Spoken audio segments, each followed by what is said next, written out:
तो दोस्तों हमारे चैनल कॉमर्स कोर्सिकरम में आपका फिर से स्वागत है। आज एक नई वीडियो हम लेकर आए हैं बीबीए बीकॉम के लिए।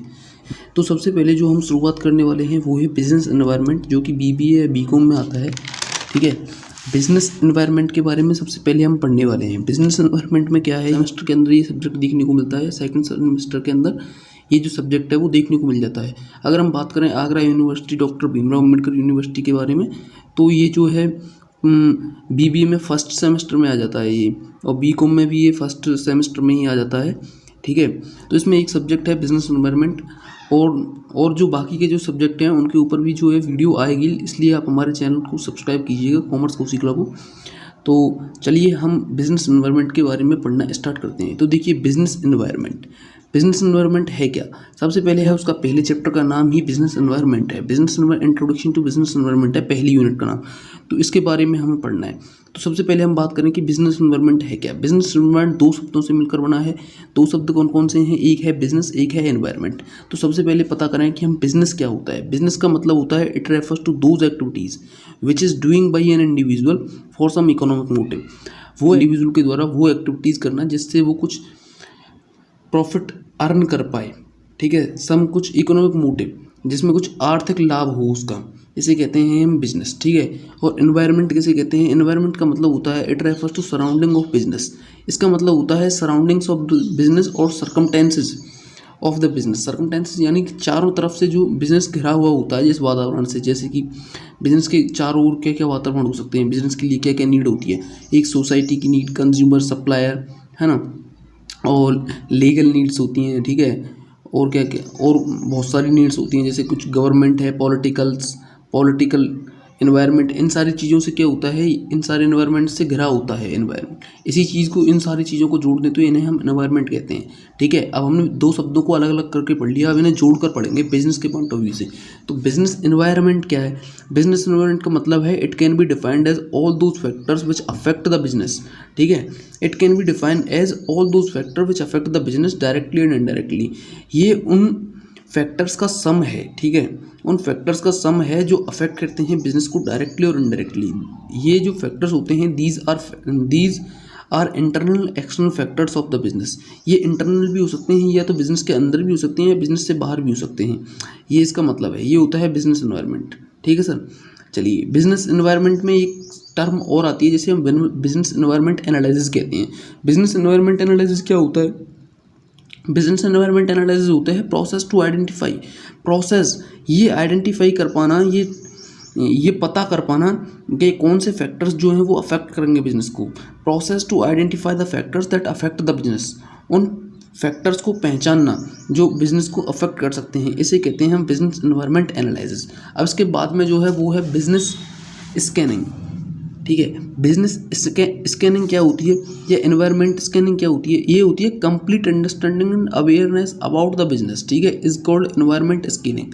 ठीक है, ये क्या, कंप्लीट अंडरस्टैंडिंग यानी कि पूरी की पूरी समझ होना बिजनेस के बारे में, और अवेयरनेस होना about the business is called environment scanning. ये जो चैप्टर है एनवायरनमेंट, बिजनेस एनवायरनमेंट का, ये आपने 11th-12th में भी आपने ये पढ़ा है। ठीक है, वही चीज़ें हैं, घुमा फिरा कर हैं, थोड़ा इसमें चीज़ें चेंज हो जाएंगी, कुछ ज़्यादा आ जाएगा, कुछ कम आ जाएगा, तो घुमा फिरा करके आना वही है बीबीए बीकॉम में जो आपने 11th and 12th में पढ़ा होगा। ठीक है, अब आप बात करें इंपॉर्टेंस ऑफ बिजनेस एनवायरनमेंट की, तो इंपॉर्टेंस की बहुत सारी हो सकती हैं। देखिए आप खुद सोचिए कि क्या चीज़ होती है बिजनेस एनवायरनमेंट, क्या चीज़ होती है। बिजनेस एनवायरनमेंट का मतलब होता है सराउंडिंग्स ऑफ बिजनेस। ठीक है, सराउंडिंग्स ऑफ बिजनेस का क्या मतलब है, चारों ओर है जो चीज़ें। ठीक है, तो बिजनेस एनवायरनमेंट कैसे इंपॉर्टेंट कैसे हो सकता है। बिजनेस एनवायरनमेंट आप खुद सोच सकते हैं, खुद इन पॉइंट्सों को बना सकते हैं, जैसे कि helps to identify the first mover advantage. Helps to identify the first mover advantage का क्या मतलब, यानी कि हेल्प करता है। अगर आप बिजनेस एनवायरनमेंट को ठीक से समझ लेते हो, बिजनेस स्कैनिंग ढंग से कर लेते हो, ठीक है, तो आपको पता ये चलेगा कि आप जो है आइडेंटिफाई करते हो फर्स्ट मूवर एडवांटेज। जैसे कि प्रोडक्ट, कौन सा प्रोडक्ट जो है वो मार्केट में नहीं चल रहा है और उसकी डिमांड बहुत है, तो आप उस प्रोडक्ट को अगर बना सकते हैं तो आप बना करके उसे बेचेंगे तो आप फर्स्ट मूवर एडवांटेज हो जाओगे उसके, आपका प्रोडक्ट ज़्यादा फर्स्ट डिमांड क्रिएट कर लेगा। जैसे आप इसका एग्जाम्पल अगर आप लेना चाहें तो बहुत पुराना एग्जाम्पल जो कि चलता आ रहा है वो है व्हाट्सएप। ठीक है जी, व्हाट्सएप कैसे हो सकता है? जिस टाइम पर कोई चीटिंग प्लेटफॉर्म नहीं था, उस टाइम पर व्हाट्सएप आया था, और उसी टाइम से आज तक व्हाट्सएप का जो है वो राज है सोशल मीडिया के अंदर। तो इसका ये बेस्ट एग्जांपल हो सकता है। Helps to making plans and policies. अगर आप बिजनेस एनवायरनमेंट को समझ जाते हो, आपको पता चलता है कि ये सारी चीज़ें हैं जो हमारे बिजनेस को अफेक्ट करेंगी, तो आप उसके जरिए जो है आप प्लान एंड पॉलिसीज़ भी उसी तरीके से बनाओगे कि आपका जो बिज़नेस है वो एक कंफर्टेबल जोन में चल सके। ठीक है। Reduce uncertainties. भाई बिजनेस है तो बिजनेस में बहुत सारी अनसर्टनिटीज़ होती हैं, अनिश्चितता। ठीक है। उन अनिश्चितताओं को कम कर सकते हैं अगर आप बिजनेस एनवायरनमेंट को समझ जाओगे तो। Help to assembling the resources. आप जब बिजनेस करने जाओगे तो आप बहुत सारी चीज़ों को देखोगे, बिजनेस एनवायरनमेंट स्कैनिंग करोगे, बिजनेस एनवायरनमेंट एनालिसिस करोगे, इन सारी चीज़ों को करके आपको पता लगेगा कि आपको इन सारे रिसोर्सेज की नीड होगी आपको अगर ये बिज़नेस करना है, इस बिज़नेस में करना है। जैसे कि अगर आप किसी भी चीज़ का बिज़नेस करोगे तो बहुत सारे रिसोर्सेज जैसे कंप्यूटर वगैरह, अटरम वटरम, बहुत सारी चीज़ों की नीड होती है। तो उन सारी नीड को, मतलब वो नीड क्या है, आपके रिसोर्सेज हैं, उन सारी चीज़ों को असेंबल करोगे, इकट्ठा करोगे। ठीक है। Help to adjust and rapid changes. Help करता है ये आपको एडजस्ट होने में, रैपिड चेंजेस में। ठीक है, आपको हेल्प करेगा। Enable firm to identify the threats and warnings. Threats and warning यानी कि खतरों से आपको ये क्या करेगा, अवेयर कराएगा, आपको वार्न करेगा। ठीक है। एनेबल टू आइडेंटिफाई, जैसे कि कोई भी खतरा हो सकता है, जैसे कि अब हो सकता है कि डिमांड जो है वो गिरने वाली है, तो आप क्या करोगे, आपको पता चलेगा एनालाइज करने से, डिमांड एनवायरनमेंट को एनालाइज करने से आपको पता चलेगा कि डिमांड जो है वो गिरने वाली है। तो आप क्या करोगे, आप अपना प्रोडक्शन कम कर दोगे। तो ये थ्रेट्स एंड वार्निंग से आप क्या करता है, वार्न करता है। ठीक है जी। अब हम इसके कुछ फीचर्स की बात करें। फीचर्स हो सकते हैं इसके डायनेमिक इन नेचर। देखिए इन्वायरमेंट जो है वो एक तरह से एक स्टेबल चीज़ तो नहीं है, स्टेबल चीज़ तो कभी हो ही नहीं सकती जो एक साथ ही चलती रहे, एक जैसी चलती रहे। भाई कभी उसमें डिमांड कम भी हो जाती है, कभी उसमें सप्लाई ज़्यादा भी हो जाती है। ठीक है। मार्केट भी ऐसी चीज़ होती है। तो ये मार्केट को ही देख कर तो बिजनेस एनवायरनमेंट कहा गया है ऐसे। तो ये क्या है, डायनेमिक इन नेचर है, यानी कि अलग थलग है, कुछ भी हो सकता है, कभी भी हो सकता है। बिजनेस एनवायरनमेंट इज कॉम्प्लेक्स है, हर कोई नहीं समझ सकता। बिजनेस एनवायरनमेंट एनालिसिस हर कोई नहीं कर सकता। ठीक है। हर कोई ये नहीं पता कर सकता कि आगे चलकर क्या होने वाला है। तो उसी चीज़ की बात है ये।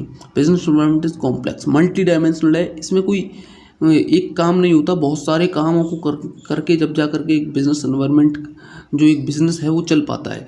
ठीक है। इंक्लूडिंग अनसर्टनिटीज़, इसमें क्या है, अनिश्चितता जो है वो शामिल होती हैं। ठीक है।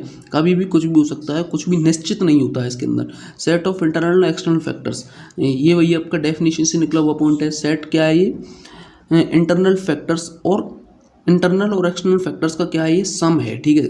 दोनों को जोड़ करके क्या बनाया है हमारा बिजनेस एनवायरनमेंट। अब क्लासिफिकेशन ऑफ बिजनेस एनवायरनमेंट की बात करें तो क्लासीफाई जो है बिजनेस एनवायरनमेंट को दो तरीके से किया गया है। दो तरीके से कैसे, एक है भैया आपका इंटरनल फैक्टर्स, एक है आपका एक्सटर्नल फैक्टर्स, वही जो आपका सेट आया था। ठीक है। इंटरनल फैक्टर्स कौन से फैक्टर्स होते हैं, थोड़ा इसके बारे में बात करेंगे। बिजनेस एनवायरनमेंट को जो है वो दो फैक्टर्स में वो किया गया है, क्लासीफाई किया गया है, इंटरनल एंड एक्सटर्नल। अब यहाँ से आगे आपका जो चैप्टर का जो है दूसरा टर्म चल रहा है। ठीक है। अब तक आप ये जान चुके हैं कि एनवायरनमेंट क्या होता है, फीचर्स, एडवांटेज, डिसएडवांटेज, इन सारी चीज़ों को आप जान चुके हैं। आप खुद कर सकते हैं एडवांटेज एंड डिसएडवांटेज वगैरह को, इसलिए मैंने थोड़ा इसमें नहीं कराया वो डिसएडवांटेज का पॉइंट शायद। ठीक है। तो आप देखिए इसमें क्या है, ये इंटरनल फैक्टर्स क्या होते हैं। Internal factors, it can be include those factors, इसमें वो फैक्टर्स इंक्लूड होते हैं which are inside the business. इस पर देखिए मैंने बॉक्स भी बना रखा है, ये शब्द जो हैं बहुत ज़्यादा इंपॉर्टेंट हैं इसकी डेफिनेशन में। Include those factors which is inside the business and these are generally controllable. और ये माना जाता है कि ये जो फैक्टर्स हैं ये जनरली कंट्रोलेबल हैं, कंट्रोल किए जा सकते हैं। ठीक है, ये होता है। अब इंटरनल फैक्टर्स के अंदर क्या क्या चीज़ें इंक्लूड होती हैं, सच एज, इसके कुछ एग्जांपल्स हैं इंटरनल फैक्टर्स के, जैसे कि फाइनेंशियल रिसोर्सेज। फाइनेंशियल रिसोर्सेज में what capital invested, it include to decide that. Financial resources के अंदर क्या, फाइनेंशियल रिसोर्सेज ये बताता है कि आपको कितनी what capital invested and what loans and advances जो है टेक ओवर। ठीक है। आप जब फाइनेंशियल रिसोर्सेज के बारे में, इसको क्या है, आप जनरली कंट्रोल कर सकते हो।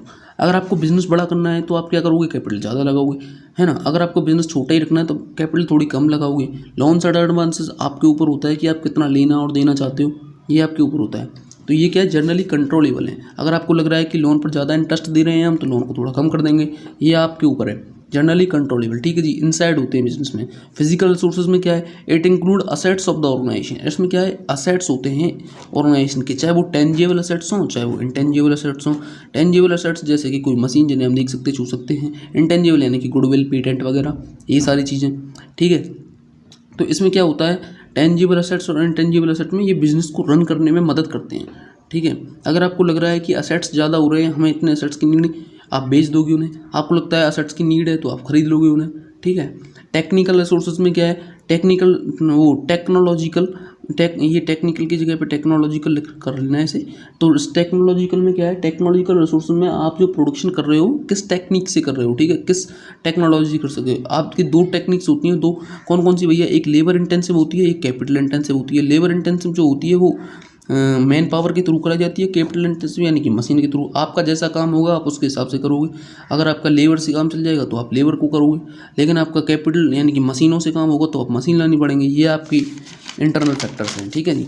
और क्या हो सकता है इसमें, और एक और है इसमें human resources, it include manpower on the of the organization. Manpower यानी कि जो लोग आपके ऑर्गेनाइजेशन में काम कर रहे हैं उन लोगों, वो लोग मैन पावर कहलाएंगे, ठीक है जी, ऑर्गेनाइजेशन में। It helps to match workforce equal to workload, ठीक है। ये आपको यहाँ पे बॉक्स बना कर मैंने दिखाया है, इसको आप अच्छे से लिखना जैसे आपकी समझ में आए।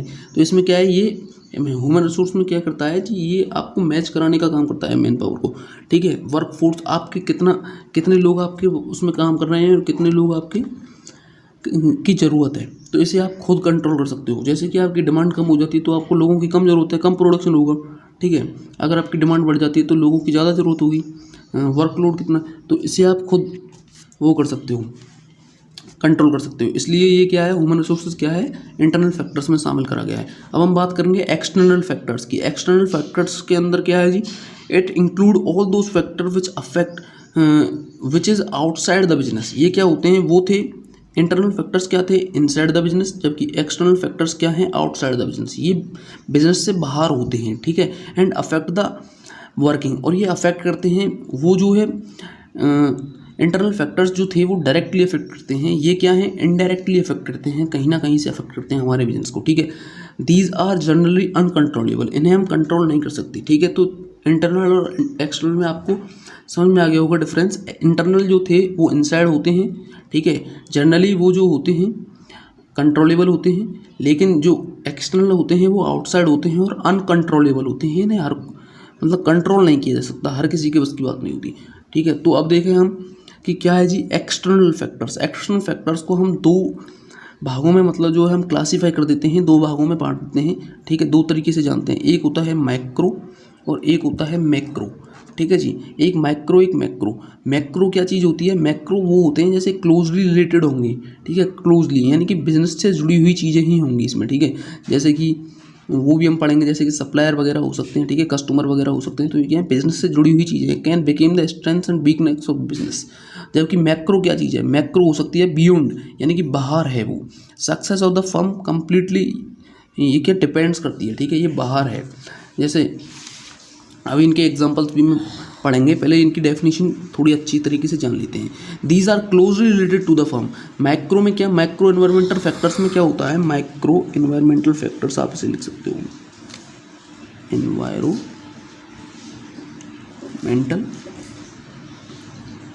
फैक्टर्स। तो इसमें क्या है जी, these are closely interrelated and they can be become strength and weakness. ये क्लोजली इंटररिलेटेड होते हैं, यानी कि जो बिजनेस से जुड़ी हुई चीज़ें होती हैं वो थोड़े पास वाले होते हैं ये, ठीक है। जबकि मैक्रो वाले क्या होते हैं, थोड़े दूर होते हैं। जैसे कि पास वाले मतलब सप्लायर हो सकता है जी, आपका सप्लायर कौन, जो आपको माल सप्लाई करता है, हु सप्लाइज द इनपुट, जो कि आपको हु सप्लाई द इनपुट यानी कि रॉ मटेरियल वगैरह जो आपको प्रोवाइड करेगा, वो कौन है, आपका सप्लायर। अगर आप सप्लायर आपका प्राइस बढ़ा देगा तो आप उसे कंट्रोल तो नहीं कर सकते, अगर वो बढ़ा रहा है तो बढ़ा रहा है, तो ये क्या है, जनरली अनकंट्रोलेबल। और क्या है, आउटसाइड है, बिजनेस से बाहर है। कंपटीटर आपसे सस्ता बेच रहा है तो उसका प्रोडक्ट जो ज़्यादा बिकेगा, तो कंपटीटर को आप कम्पीट कर लो तो अच्छा है, ठीक है। लेकिन अगर वो प्राइस घटा रहा है या बढ़ा रहा है तो आप उसको तो नहीं रोक सकते ना। कस्टमर आपका सामान खरीद रहा है या नहीं खरीद रहा है, आप उससे भी नहीं कुछ कह सकते कि भाई आप हमारा ही खरीदिए, हम आपको लॉटरी देंगे, ऐसा तो कुछ नहीं ना। मार्केटिंग इंटरमीडिएट्स यानी कि कुछ ट्रांसपोर्ट कॉस्ट वगैरह जो आ रही है आपकी आने जाने की जो कॉस्ट है या फिर सामान को लाने की और ले जाने की जो कॉस्ट है, आप उसको तो अफेक्ट नहीं कर सकते। भाई पेट्रोल के प्राइस बढ़ रहे हैं तो कॉस्ट की प्राइस बढ़ रही है, या फिर ट्रक वाला जो है वो नहीं मान रहा है हम तो इतना ही पैसा लेंगे, तो इसे आप नहीं कंट्रोल कर सकते। सोसाइटी का टेस्ट एंड प्रेफरेंस जो है वो चेंज हो जाता है, तो इसे भी आप नहीं रोक सकते। मैक्रो में क्या है जी, these factors are beyond the control, ठीक है, बियॉन्ड होते हैं यानी कि बाहर होते हैं, beyond the control of firm, ठीक है, and success of organization depend on it. ये जो वो होते हैं जो कि बियॉन्ड होते हैं यानी कि बाहरी होते हैं, ठीक है, बहुत दूर के होते हैं, जिन्हें हम जो बिल्कुल भी कंट्रोल नहीं किया जा सकती। मैक्रो में तो ऐसा हो सकता था, ये जो है सप्लायर से कुछ डील हो जाए, लेकिन मैक्रो में बिल्कुल कोई डील नहीं होती। जैसे कि इकोनॉमिक एनवायरनमेंट, अगर इकोनॉमिक एनवायरनमेंट यानी कि इकोनॉमी जो है आपकी डाउन चल रही है तो डिमांड कम चल रही है, डिमांड कम चल रही है तो आपका प्रोडक्शन अफेक्ट होगा, आपको प्रोडक्शन कम करना ही करना पड़ेगा, आपकी सेल जो है आपका प्रॉफिट जो है वो गिरेगा ही गिरेगा, ये बात पक्की है, ठीक है। तो पॉलिटिकल एनवायरनमेंट आप इसे कैसे याद कर सकते हो, आप इसे एक शॉर्टकट बना करके याद रखना, ठीक है। पेस्टल के तौर पे आप इसे याद कर सकते हो। पेस्टल क्या जी, political environment, economical environment, social environment, technological environment, ठीक है सर। और ये क्या है, लीगल एनवायरनमेंट। और एक और होता है इसमें, पेस्टल ही कर लेना, ठीक है, एक और होता है इसमें इंटरनेशनल एनवायरनमेंट। इस तरीके से आप इसे याद कर सकते हो। तो इकोनॉमिक एनवायरनमेंट मैंने बता दिया, पॉलिटिकल एनवायरनमेंट भाई एक मोदी जी की सरकार चल रही है, डॉक्टर मनमोहन सिंह की सरकार चल रही थी, डॉक्टर मनमोहन सिंह की सरकार चल रही थी, उस टाइम पर क्या था, पॉलिसीज़ थी जो बिजनेस करने की वो कुछ और थी, नरेंद्र मोदी की सरकार में कुछ और हैं, तो इन्हें हम कंट्रोल नहीं कर सकते। सरकार अदलती बदलती रहती हैं तो पॉलिसी भी चेंज होती रहती हैं। लीगल में क्या है, कोई पहले लॉ नहीं था अब वो लॉ बन गया, ठीक है, पहले कुछ लॉ नहीं था बिजनेस को लेकर, अब जो लॉ बन जाता है, तो इसे भी आप कंट्रोल नहीं कर सकते। टेक्नोलॉजिकल क्या है जी, अब जो है मतलब लेबर इंटेंसिव जो हैं वो कंपनीज जो हैं वो कैपिटल इंटेंसिव होने लगी हैं, ठीक है, तो आप इसे भी कंट्रोल नहीं कर सकते। All over the world change हो रहा है, ठीक है। Societal environment, taste and preference जो है वो चेंज हो जाता है। सर्दी के टाइम पर आइसक्रीम ज़्यादा खाते हैं, गर्मी के टाइम पर पेप्सी कोको कोला ज़्यादा पीते हैं, तो आप इसे भी कंट्रोल नहीं कर सकते, ये आपका नहीं है भाई, ठीक है। अब आगे देखो इंटरनेशनल एनवायरनमेंट। इंटरनेशनल एनवायरनमेंट में क्या है जी, इंटरनेशनल एनवायरनमेंट में आप मान लीजिए जब इंटरनेशनली आप एनवायरनमेंट में करते हो तो जैसे कि आप इंपोर्ट करते हो, ठीक है, कोई चीज़ आप इंपोर्ट करते हो, मान लीजिए आप मशीनरी इंपोर्ट करते हो और इंपोर्ट ड्यूटी बढ़ा दी सरकार, ठीक है, इंपोर्ट ड्यूटी सरकार बढ़ा दी, या फिर जो इंटरनेशनली जो है वो उस मशीन के जो प्राइस हैं वो हाई चल रहे हैं, ठीक है, उसके जो हाई चल रहे हैं, तो इसे आप कंट्रोल नहीं कर सकते। तो आपको क्या पड़ेगी, वो जो मशीन है वो महंगी पड़ेगी, ठीक है, आपको बहुत ज़्यादा महंगी पड़ेगी, कॉस्टली पड़ेगी वो आपको, तो आप इसे कंट्रोल नहीं कर सकते। तो फिलहाल बिजनेस एनवायरनमेंट में इतना ही है, ठीक है, इससे ज़्यादा इसमें कुछ नहीं है आपके BBA BCom की सिलेबस में। तो इसके बाद जो है वो हम करेंगे इंडियन इकोनॉमिक सिस्टम, दूसरा जो चैप्टर है, दूसरी जो यूनिट है उसके बारे में पढ़ेंगे, ठीक है। तो उसके बाद मैं कल वीडियो लेकर आऊँगा उसके बारे में। 18 से 20 मिनट के अंदर आपका ये चैप्टर पूरी तरह ख़त्म हो गया है। इसमें जो 4 यूनिट हैं आपकी, इसमें आपकी क्या है 4 यूनिट हैं। 4 यूनिट के लिए मैं 4 पार्ट्स लेकर आऊँगा, 4 पार्ट्स, ठीक है, मैं 4 पार्ट लेकर आऊँगा और बिजनेस एनवायरनमेंट अपना ख़त्म कर देंगे। उसके बाद में हम बिजनेस ऑर्गेनाइजेशन चालू करेंगे, बिजनेस ऑर्गेनाइजेशन चालू करना है फिर अपने को, और ऐसे ऐसे करके हम ज़्यादा से ज़्यादा सिलेबस कवर करने की कोशिश करेंगे, ठीक है। तो चलिए, थैंक यू। आप हमारे कॉमर्स कौशल कला चैनल को सब्सक्राइब जरूर करना, ठीक है भाई, इतनी मेहनत करिए, सब्सक्राइब तो कर ही सकते हो, एक लाइक तो कर ही सकते हो, चलो ठीक है, थैंक यू।